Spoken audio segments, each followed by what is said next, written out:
Good morning students. आज हम शुरू करने वाले हैं final accounts of proprietorship concern. ये फाइनल अकाउंट्स उसको सॉल्व करने की क्या ट्रिक है। तो final accounts of proprietorship concern में ये क्वेश्चन जो है फाइनल अकाउंट्स का, ये हर साल रहता है। आप 11th में रहेंगे फिर भी आपको रहेगा, 12th में रहेंगे, आप बीकॉम कर रहे हैं, बीबीए कर रहे हैं, सीए कर रहे हैं, तब इसमें आपको ये पर्टिकुलर क्वेश्चन रहता है। तो इसकी छुड़ाने की सबसे बड़े इजी ट्रिक है, ये आप चाहे तो अपने रजिस्टर पे उतार भी लीजिए। फाइनल अकाउंट्स ऑफ प्रोप्राइटरी, इसमें क्वेश्चन में आपको ट्रायल बैलेंस दिया होता है। ट्रायल बैलेंस की दो साइड रहती है, एक डेबिट साइड। अगर आपको ट्रायल बैलेंस कैसे रहता है वो देखना है तो वो भी मैं आपको दिखा देता हूँ। ये देख लीजिए, ट्रायल बैलेंस है। ट्रायल बैलेंस में दो साइड रहती है, एक डेबिट साइड और एक क्रेडिट साइड। तो डेबिट साइड सॉल्व करने के पहले उसका फॉर्मूला क्या है वो देखेंगे हम। Debit side trial balance, debit side जब आप सॉल्व करते हैं तो अपने आपको खुद को दो क्वेश्चन पूछने हैं कि क्या ये एसेट है या एक्सपेंसेस है। मतलब आपको आइडेंटिफाई करना है। क्या आइडेंटिफाई करना है? ट्रायल बैलेंस के डेबिट साइड में जो आइटम दिया है वो आपको आइडेंटिफाई करना है कि वो असेट है कि एक्सपेंसेस है। अगर आपने आइडेंटिफाई कर लिया कि वो असेट है तो आपको बैलेंस शीट के सिंपली आपको बैलेंस शीट के असेट साइड में। अब असेट्स क्या होता है वो अगर आपको नहीं पता है तो वो भी मैं बताते चलो। Assets anything convertible into cash, ऐसी कोई भी चीज जिसको आप कैश में कन्वर्ट कर सकते हैं, जो टेंजिबल हो चाहे इंटेंजिबल हो, सिर्फ कैश में कन्वर्टेबल होनी चाहिए, उसको हम असेट्स बोलते हैं। तो असेट्स कहाँ लिखेंगे आप? बैलेंस शीट के असेट साइड में। अगर एक्सपेंसेस आप आइडेंटिफाई करते हैं तो फिर उसमें अगर आपका आंसर जो है एक्सपेंसेस आपको आता है, आपको आइडेंटिफाई करना है। डेबिट साइड में जो आइटम दिए उसको आपको आइडेंटिफाई करना है। अगर आपका आंसर एक्सपेंसेस अगर आता है तो फिर आपको 1 second you have to ask yourself two question. फिर आपको अपने आप को दो प्रश्न और पूछते हैं। कौन से दो प्रश्न पूछते हैं कि डायरेक्ट एक्सपेंसेस है कि इनडायरेक्ट एक्सपेंसेस है। अगर डायरेक्ट एक्सपेंसेस है तो वो ट्रेडिंग अकाउंट में जाएगा, और इनडायरेक्ट एक्सपेंसेस तो प्रॉफिट एंड लॉस अकाउंट में जाएगा, डेबिट साइड को जाएगा। चलो, डायरेक्ट एक्सपेंसेस यानी होता क्या है, अब वो देख लेते हैं कि डायरेक्ट एक्सपेंसेस की डेफिनेशन में क्या क्या आता है। तो डायरेक्ट एक्सपेंसेस के डेफिनेशन में मैंने आपको लिख के दिया है, परचेसेस, एक्सपेंसेस ऑन परचेसेस और मैन्युफैक्चरिंग एक्सपेंसेस। ये क्या है? डायरेक्ट एक्सपेंसेस है। परचेसेस, एक्सपेंसेस, परचेसेस का मतलब माल खरीदना। सपोज यू हैव वो मोबाइल शॉप, अगर आपकी मोबाइल की दुकान है तो आपको पहले मोबाइल खरीदने तो पड़ेंगे। अगर आपकी किराने की दुकान है, इफ यू ग्रोसरी शॉप, तो आपको पहले ग्रोसरी खरीदनी पड़ेगी। अगर आप होलसेलर है, आप शक्कर के होलसेलर है, तो आपको शक्कर पहले खरीद के लानी पड़ेगी। इसको हम बोलते हैं परचेसेस। और दूसरा होता है एक्सपेंसेस ऑन परचेसेस। तो जो आपने सामान खरीदा, मान के चलिए suppose you are wholesaler of sugar, आप शक्कर के होलसेलर है, तो आप शक्कर को सर के ऊपर उठा के थोड़ी ना लाएंगे। उसके लिए आप क्या करेंगे? आप एक ट्रक हायर करेंगे, ट्रक पे लेके आएंगे। तो ट्रक वाला जो हायर करेंगे तो उसका जो चार्जेस आपको पेड करने पड़ेंगे उसको हम बोलेंगे एक्सपेंसेस ऑन परचेसेस। तो ये भी मैंने आपको एक एग्जांपल दिया।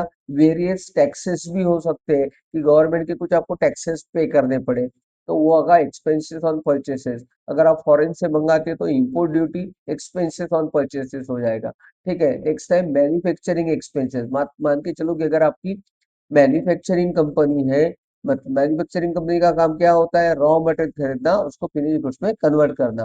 तो अगर आपकी रॉ मैन्युफैक्चरिंग कंसर्न अगर है आपका, तो मैन्युफैक्चरिंग करने के लिए मतलब रॉ मटेरियल से फिनिश गुड्स में कन्वर्ट करने के लिए जो भी एक्सपेंसेस लगते हैं उसको हम मैन्युफैक्चरिंग एक्सपेंसेस बोलते हैं।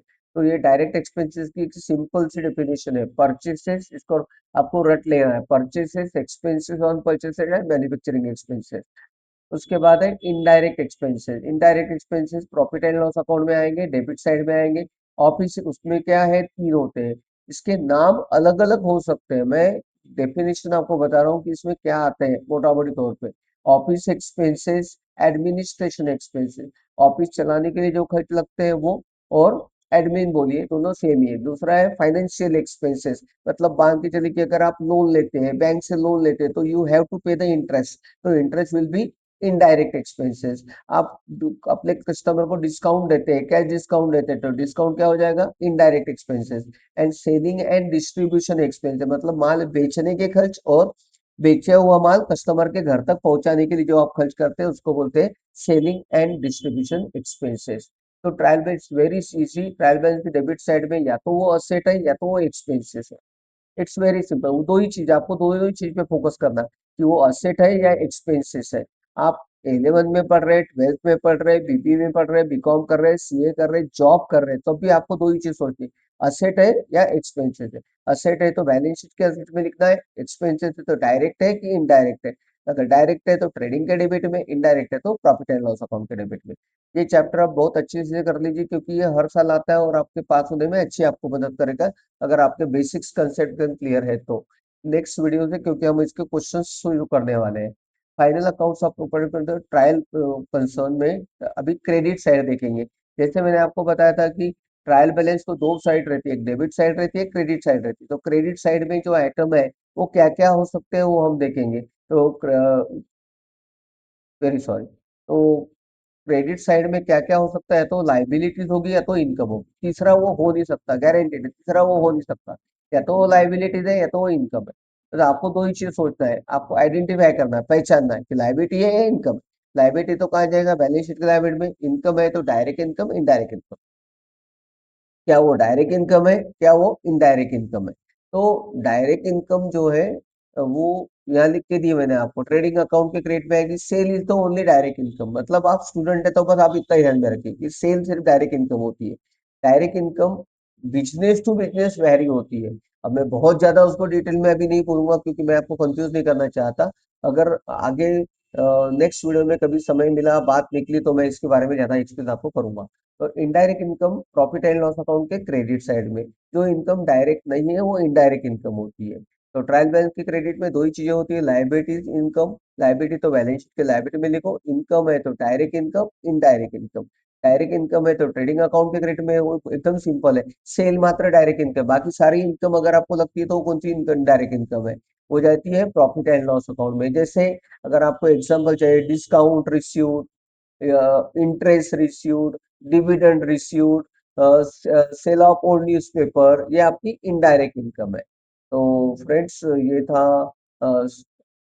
फाइनल अकाउंट्स के लिए जो बेसिक थीम हमें बनानी थी, जो याद फार्मूला हमें याद करके रखना था, वो ये है। तो नेक्स्ट वीडियो से हम अपने क्वेश्चन सॉल्व करेंगे, लेकिन ध्यान में रखना मैं हमेशा इसी कंसेप्ट को कंटिन्यू करके न्यूमेरिक सॉल्व करके देता हूँ। तो अगर आपको चाहिए तो आप देख लेना, वीडियो पसंद आए तो लाइक करना, सब्सक्राइब करना। ठीक है, थैंक यू।